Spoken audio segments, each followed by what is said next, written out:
Hello everyone, Marsh W13 here with another hotel review, and this week we are in the nation's capital, Washington, D.C. at the Riggs Hotel, D.C., which I believe is located near the intersection of F Street and 9th Street, that's F as in Frank. It's basically sandwiched between the National Portrait Gallery and Ford's Theater, so it's right in the heart of the historic Penn Quarter, and just a couple of blocks off the National Mall. Actually, it's more like maybe a 10 to 15 minute walk, as the blocks here are very, very large. But whatever the case, we've booked I think a standard room. The view, as you'll see, is not terribly spectacular. It's sort of an interior room, but we're in room 426 on the 4th floor, and it's in a relatively quiet wing of the hotel. So let's check it out. Maybe just one more note before we begin our tour. This is a very historic hotel, as are many of the buildings here in the heart of historic Washington, D.C. This particular building was constructed, I believe it was in 1891, and it was the headquarters for the Riggs National Bank, after which the hotel is clearly named. And the Riggs National Bank, as I understand it, was for more than a century the most prominent bank in town, and perhaps one of the most prominent banks in the country, until it ceased operations in, I believe, the early 2000s. It was acquired by PNC Bank after a series of scandals regarding savings and loans and other controversial business practices. But in its heyday, it was the bank of the elites, including many U.S. presidents. Among them, I believe, were Abraham Lincoln, Ulysses S. Grant, Dwight D. Eisenhower, and Richard Nixon, including, as you can imagine, many famous senators and representatives of the House, as well as many foreign countries, embassies, consulates, and the bank also played an outsized role in many historical events, like the acquisition of Alaska. It provided a multi-million-dollar loan to the government for said acquisition, and it also financed many wars and other highly impactful events. But whatever the case, we'll start our room tour here at the entrance. This is one of those rooms, much like you see in Europe, where you have to insert a card in order to maintain power to the room. I'm not sure if that card was already inserted when I entered the room, or if the bellhop, who was very, very helpful, inserted it on my behalf as part of his services. But we'll just leave it there for now. Interesting, please do not disturb sign, and some Art Deco, I would say, touches here with the hooks that come with a very stylish umbrella and a canvas bag, which I assume you can take home, and it is Riggs branded, although not terribly prominently. Very cool. There's also a maybe period correct looking mirror, and I guess this is a night light. I plugged it in as soon as I got into the room. It was one of the first lights that I turned on. It's kind of bright for a nightlight, but interesting. And there's another interesting touch down here. I'm not sure if this is supposed to be an ottoman or just a work of art. It's kind of looks like something that you could sit on or lay your feet on, but it also just kind of looks like a spoiled pumpkin. And then perhaps the centerpiece of the room, maybe one of the most unique features, is this bank vault looking cabinet. It's got the Riggs insignia, what I assume is the original Riggs Washington DC insignia. It must have cost a fortune to craft all these vaults that I presume are in every single room. But you open the vault-like cabinet and you've got a selection of snacks. I believe there's a mini bar card that lists some of the prices thereof.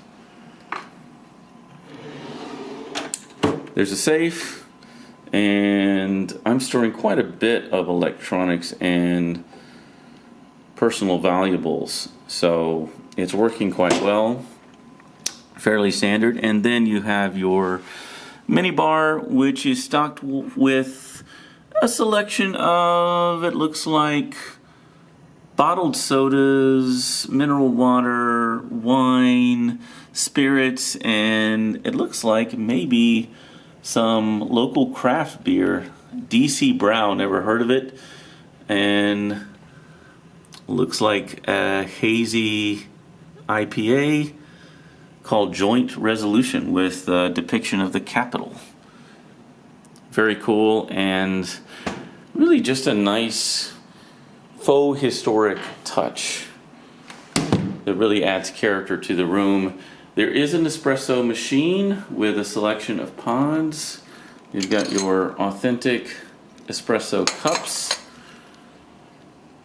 sweeteners, and some genuine stemware, wine. Very, very cool. And the historic touches certainly don't end there.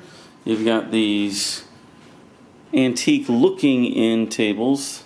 This particular one has what looks like kind of an early touch-tone era phone, probably a nod to the late 90s, early 2000s. I'm not sure if it's really that old, but it certainly looks like it. And in fact, it has some of the styling characteristics of a pre-touch tone or rotary dial phone.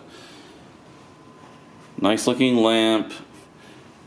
I didn't see these waters on the mini bar menu, so I assume they're free, and they might very well be locally sourced as well. Not familiar with the brand. You've got Riggs stationery and plenty of pillows. The pillows are quite large, and as you can see, very, very, very soft. So probably some of the softest pillows you'll find. Little throw here, decorative, that we'll probably discard here.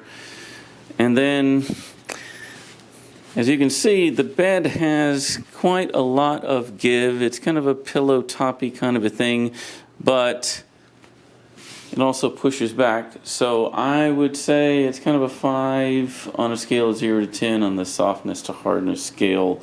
I certainly wouldn't say it feels uncomfortable, but we'll just have to see how it goes with the first night. And on the other bedside table, we have a couple of books, works from Byron and Shelley. And now pivoting to the living / working area, I suppose. We have a stand for our luggage that I believe the bellhop may have retrieved from the closet. A nice floor lamp. And again, more historic looking touches in this boutique hotel.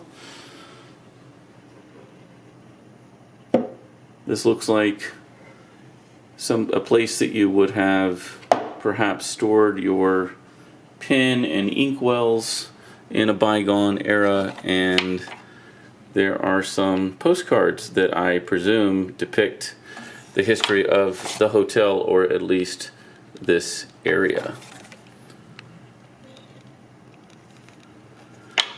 There's apparently also room service, and it looks like it's 24/7. They have breakfast served 7 a.m. to 11 a.m. An all-day menu served from 11 to then 10 p.m. Late night snacks from 10 p.m. to 12 a.m. And then the rest of the time they have some sort of overnight menu that just has 2 items on it and a selection of beverages, including a selection of wines.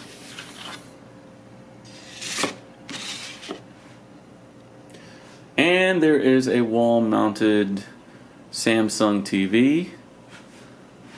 Looks very nice.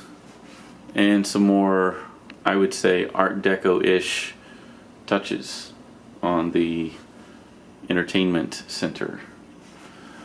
And then there's also a thermostat. Does look like it's working. It was just asleep, I suppose. And it goes to sleep very, very quickly. While we're here, we might as well check out the view, as I may have alluded to earlier. Nothing impressive. It's an interior courtyard, and the only other building beyond this historic one that you have a view of is a more modern one. And on our way to the bathroom, perhaps we'll stop by what looks like, at first glance, a relatively small closet. But it's extremely well lit. There is a decent amount of rack space. Looks like around 10 wooden hangers. And relatively nondescript otherwise, although up top here there's what looks like a rather non-traditional iron, perhaps. And we also have Riggs branded slippers and a bag for your laundry. And of course, laundry services, given that this is obviously a full-service hotel frequented by, I would imagine, many a business traveler doing business with the U.S. government. And we have a single basin with, I guess this is pronounced Debase bath products.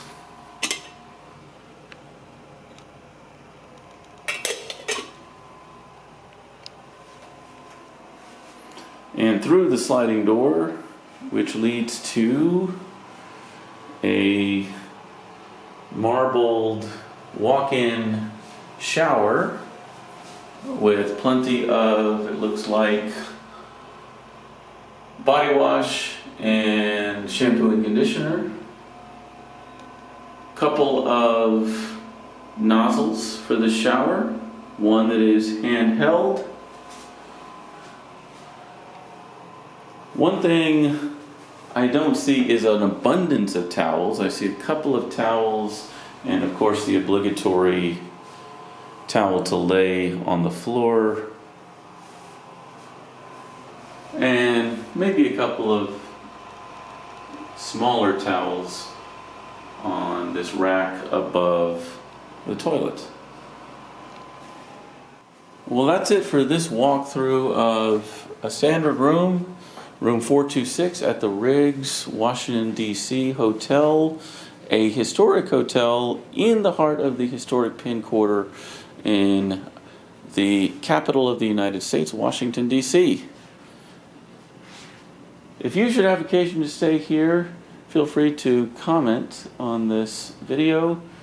Otherwise, until next time, happy, safe travels. Marsh W13 out.